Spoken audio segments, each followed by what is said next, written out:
Well, just yesterday, the National Weather Service predicted snowfall amounts of 20 to 30 inches for New York City. Instead, most of the snowfall amounts in the city didn't even reach a foot. It certainly didn't. And Dr. Jeff Masters, a meteorologist from Weather Underground, joins us now from Ann Arbor, Michigan, to answer just what exactly went wrong here yesterday. So, Dr. Masters, were all these models just completely off track? No, we actually had some models that did a pretty good job with this forecast. It's just that our top model, which is the European model, did not do a very good job. We're used to this model doing a great job. It outperformed the American models during Hurricane Sandy, but I think over-reliance was placed on this European model in this case, and it was outperformed by some of our other ones.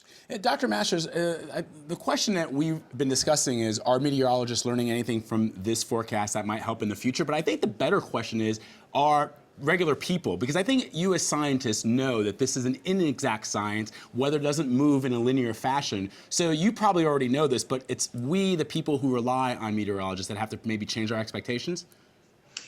The forecasts are uncertain. We have to understand their uncertainty. I think that actually the forecasters could have done a better job communicating that uncertainty, because we had some models telling us that, hey, New York City might only get 8 or 10 inches, and that was not communicated very well. We emphasized the high end, which you need to do anyway, because it could very well be you'll get a worst case scenario. Looking into the future, Doctor, I mean, you mentioned the Euro models and then some other American models. Is there any future new technology that you know of that might better accurately present what's coming? Certainly, if we observe the weather now better, we'll make a better forecast. And there is a new generation of satellites going up called GOES-R in another year or two that should dramatically improve our observing capability. So I think that's going to help.